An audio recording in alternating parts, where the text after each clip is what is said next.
Ang simpleng Kristiyanong komunidad ay isang komunidad ng mga tagasunod ng Panginoong Hesus na nagtataguyod ng matatag na mga pamilyang Pilipino ayon sa katuruan ng Biblia. Bilang Kristiyanong komunidad, misyon ng SKK na tiyakin na maiuuwi ang pagsamba sa mga tahanan na siyang simula sa pagpapatatag ng bawat pamilya. Gayon din ay mahikayat ang iba sa pamayanan sa ikalalago ng katawan ni Kristo. Sa kasalukuyan, ang SKK ay nagdaraos ng sumusunod na regular activities: house church o sambahay. Ito ay sama-samang pagsamba sa Diyos ng buong pamilya sa sari-sariling tahanan.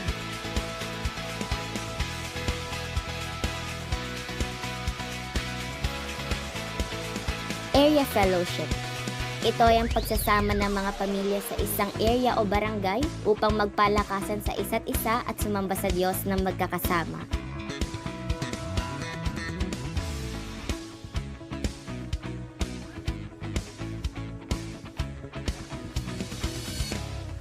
Para masigurado na ang bawat miyembro ng pamilya ay mayroong support group na makakatulong sa kanilang pag-unlad sa lahat ng aspeto ng pamumuhay, mayroong Simple Kids Fellowship para sa mga batang edad 4 to 12 years old.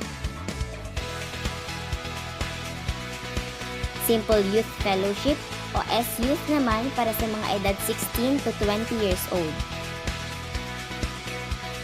Habang ang 18 to 29 years old naman ay tinatawag na Young Adult or YOADs. Para sa mga kababaihan 30 years old above, mayroong Women's Fellowship.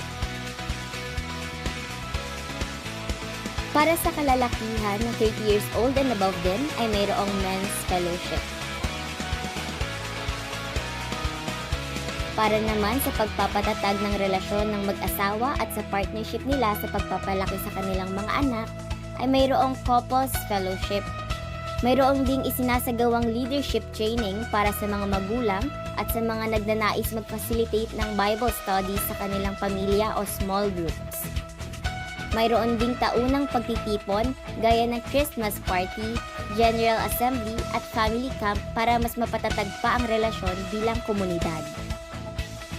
Sa nakalipas na taon, ang SKK ay nagsagawa ng mga sumusunod na proyekto at dalangin natin na maipagpatuloy ito sa tulong ng biyaya ng Diyos: Senior High School Recollections, retreats, seminars at webinars, training for skills development and livelihood, college scholarship para sa mga kabataang nasa gipit na kalagayan ng pamilya, mga mission works at social services para sa mga members ng SKK at mga kaibigan.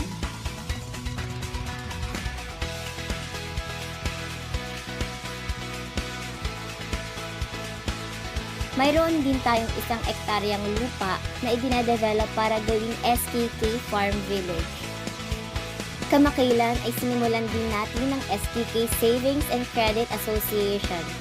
Ito ay bilang pasimula sa pag-oorganisa ng kooperatiba upang makatulong sa pagsisigurado na ang bawat pamilya ay mayroong pagkukuhanan ng ikabubuhay sa araw-araw.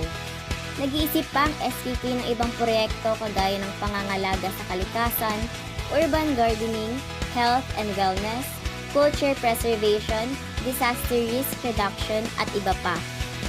Sa SKK, sama-sama nating pangalagaan at patatagin ang ating pamilya. Siguraduhin natin na ang ating pamilya ay tagasunod ng Hesukristo.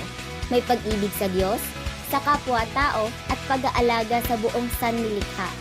Sapagkat ang matatag na pamilya ang pundasyon ng maunlad na pamayanan at bansa. Welcome po kayo sa SKK. Sama-sama natin kilalanin si Jesus. Palaguin natin ang ating pananampalataya at magbigay serbisyo tayo sa bawat isa sa pag-ibig ng Diyos.